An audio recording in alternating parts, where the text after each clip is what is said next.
Hi, everyone. I hope you're all doing all right. My name is Danny Mylott, and here is Dr. Eva Floyd, and we work with the May Festival Youth Chorus, especially develop musical literacy skills. And I thought it would be great to interview Dr. Floyd today on the origins of solfege and what we use, our core material for teaching students how to read music. I was having a conversation with my family, all five of all five of the rest of them, and I really, it really was surprised me how little everyone knew about solfege. I asked them if they've ever heard of solfege. They said no. I said, how about do, re, mi? It's like no bells. I was like, do, dear. And then they all loved it. They all caught on. They knew exactly what was happening. So, yeah, so my mom thinks solfege came from The Sound of Music, but I thought maybe we could dive a little deeper into where the origins of solfege. So, Dr. Floyd, do you think you could tell us a little bit about the how this all began?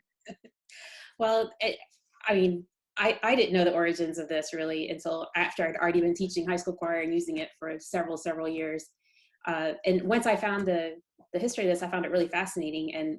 And since then, I've been sharing it with my students, and they also find it really interesting.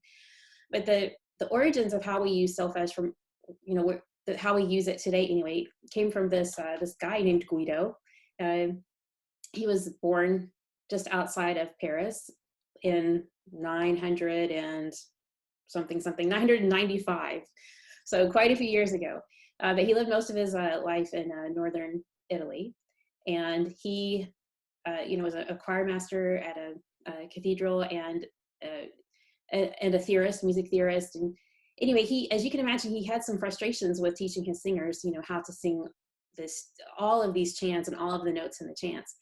And specifically, he was really having problems with them remembering where the half steps were, in their chants. And I'm sure, like, we could probably envision someone on the info commercial going, "There has to be a better way." I'm sure he said that to himself as well. And he just started thinking about how to be more efficient in teaching his singers. So, so I'll share with you here what he came up with. Can you see this chant? Oh, yes. Yep. Okay, so this is the chant Ut queant laxis, and from what I understand, his singers would have already known this melody, and he saw that it had some simple yet very useful things in it that he could use to teach a singer. So I'll sing it for you first. Ut queant laxis. Okay, I'm going to start again and ask you to follow my cursor. Okay, so and pay attention to the notes that are in bold. Und queant laxis resonare fibris mire gessorum famulitorum solvi voluti labireatur sancte Johannes. So you can see here that at the beginning of each phrase, like I said, it's in bold.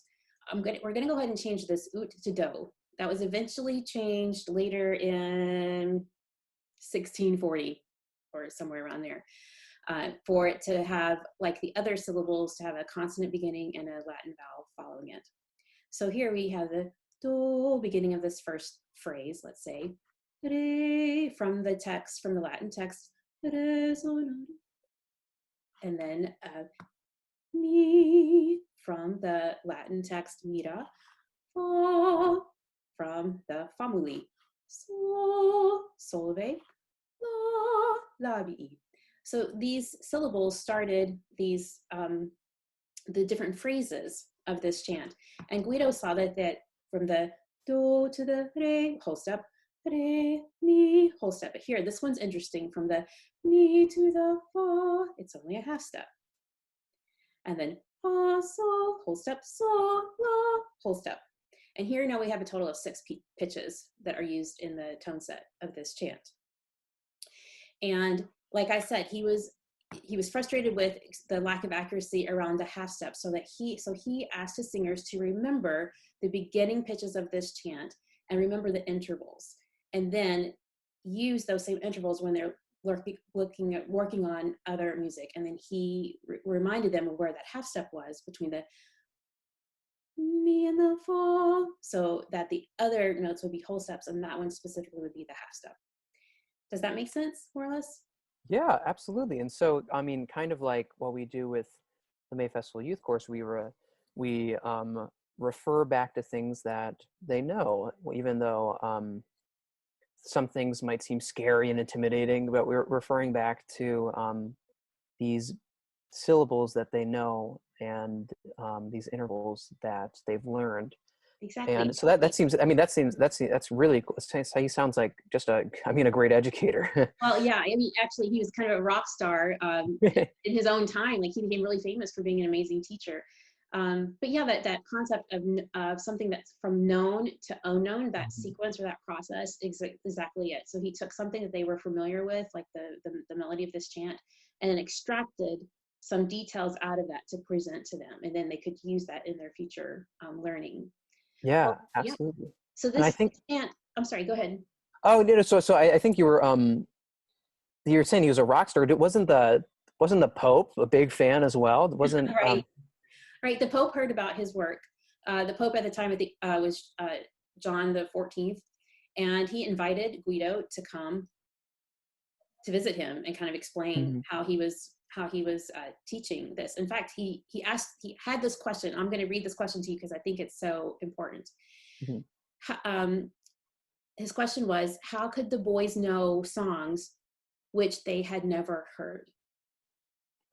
And I think that really articulates the essence of Mhm. this idea of teaching, because you give the singers these intervals for them to have in their own internal hearing, so that when they're working on new music, they already have the intervals in place and then they can apply it to the new music. So so Guido went to the Pope and took his materials and the songbooks that he was using with his singers and explained the process to him. And the Pope was so taken with this. I'm going to read you so that I don't mess up the story here. That the Pope did not dismiss the subject or leave the place where he sat until he had satisfied his desire by himself, learning to sing a verse without hearing it beforehand, thus quickly finding true in his own case what he could hardly believe of others. Oh my goodness, that's Yes. hilarious and amazing. Yeah. So I mean, I think that's really fascinating. And other fascinating aspects of this is, there was only 6 notes really here. The tone set of this particular chant is only 6 notes, but not all the music only had 6 notes. So when Guido was working on other music that had extended tone sets, what he did is he took this pattern found in these 6 pitches, and he, in the new musical material, found where the half step was, and then would assign that to the mi fa Mm. syllables. Okay. So in this way, it began as a fixed half step approach, where Huh. the half step then would be assigned the mi fa syllables so that the singers could replicate that particular interval accurately. So anyway, that process, it was called a mutation, and it extended wherever he was working in the music that needed those particular intervals. So I think that's really fascinating. Eventually, years after Guido was working, some musicians decided to go ahead and have a 7th scale degree. So as you can see here, or as you saw in the last phrase, there was a 7th phrase, but it didn't go up to the 7th scale degree. And it started with the text Sancte Ioannis, or the hymn to St. John. And we believe that you're still seeing my screen, aren't you? Yes, absolutely. Oh, Yes. okay. No worries. No worries. No So worries. yeah, so here, this phrase, we believe that when it was time to go up to the 7th scale degree,